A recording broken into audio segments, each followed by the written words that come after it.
En aquel tiempo, al pasar, vio Jesús a un hombre ciego de nacimiento. Entonces escupió en la tierra, hizo barro con la saliva, se lo untó en los ojos al ciego y le dijo: «Ve a lavarte a la piscina de Siloé», que significa enviado.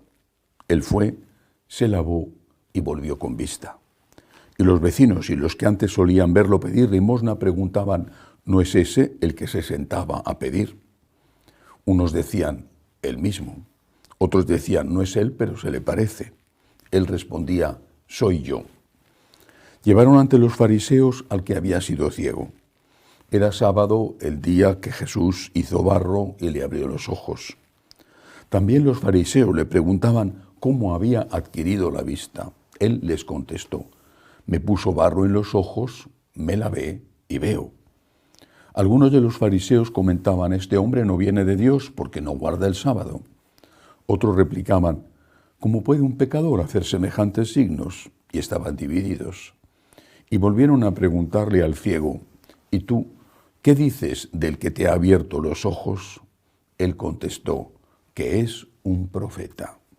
Le replicaron: ¿has nacido completamente empecatado y nos vas a dar lecciones a nosotros? Y lo expulsaron.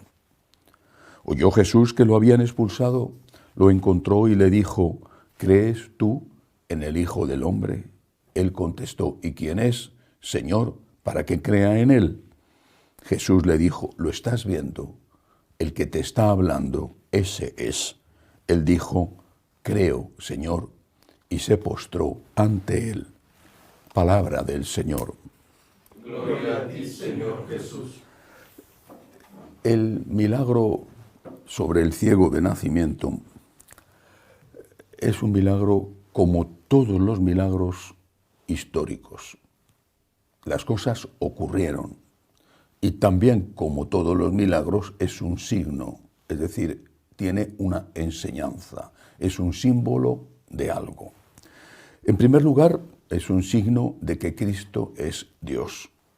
Nadie, lo dice el propio texto, algunos de sus propios enemigos lo afirmaban así: nadie podía hacer esos milagros si Dios no estaba con él. Y como Jesús tenía la pretensión insólita y blasfema para los judíos de que él era Dios hecho hombre, nadie podía hacer esos milagros si Dios no estaba con él, respaldando precisamente con los milagros la divinidad de Jesús. Los milagros de Jesús son una de las pruebas de su divinidad, aunque la prueba absoluta y definitiva es el gran milagro de la resurrección de Cristo. Además de eso, hay el contenido concreto del milagro. Milagro y qué milagro en concreto. En este caso, un ciego de nacimiento que recobra la vista. En otros casos habrá sido un sordo, habrá sido un mudo, habrá sido un leproso, un endemoniado, un ciego. Un hombre enfermo, ciego, con esa minusvalía. Este hombre ciego empieza a ver, hecho histórico y a la vez símbolo. ¿De qué es símbolo el ciego? Del que no sabe distinguir la verdad de las cosas o la moralidad de las cosas, del que no sabe distinguir el bien del mal. Afortunadamente, muchos ciegos tienen medios para poder valerse por sí mismos, no exactamente igual que si tuvieran vista, pero con una cierta autonomía. Seguramente en aquella época no era así, no existía el Braille, por ejemplo. Bueno, el ciego no considera en general que lo suyo sea estupendo. En general, a lo mejor hay alguno que sí lo considera, pero en general me imagino que no, que a todos ellos les gustaría tener vista. Desde luego en aquella época era evidente que eso era así. Y si lo vemos desde el punto de vista simbólico, no distinguir el bien del mal es una limitación, es un problema. No distinguir el bien del mal te puede llevar, seguro además te lleva, a hacer cosas malas creyendo que son cosas buenas, pero hacer cosas malas tiene siempre una consecuencia para el que las hace y para el que las padece. Tú puedes pensar que eso no está mal, porque no te han enseñado, porque estás confundido por lo que te enseña el ambiente, pero el mal es el mal. No es que las cosas sean malas por capricho, sino que son malas por sí mismas. Igual, no es que las cosas sean buenas por un decreto, sino que son buenas por sí mismas. El que hace el mal hace daño, se hace daño y hace daño a otros. Los ejemplos, todos, de cualquier tipo. El que roba no solamente hace daño al otro, es que también se hace daño a sí mismo porque se convierte en un ladrón.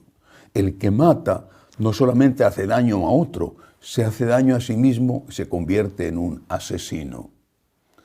El que engaña a su mujer o a su marido no solamente hace daño al cónyuge, se hace daño a sí mismo porque se convierte en un adúltero o en una adúltera. Y así todo lo demás. Tenemos que partir de este hecho, que distinguir el bien del mal es un don, es un regalo de Dios, es una bendición que el Señor nos da. Tener vista es un don.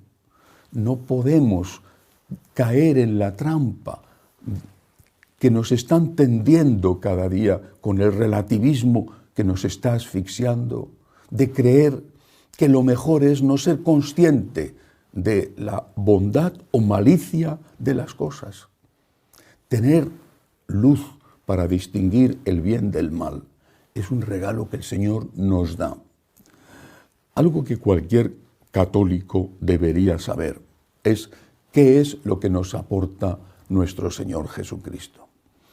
Jesucristo nos enseña siempre tres cosas y nos da siempre tres dones. Por ejemplo, nos enseña que Dios es uno y trino.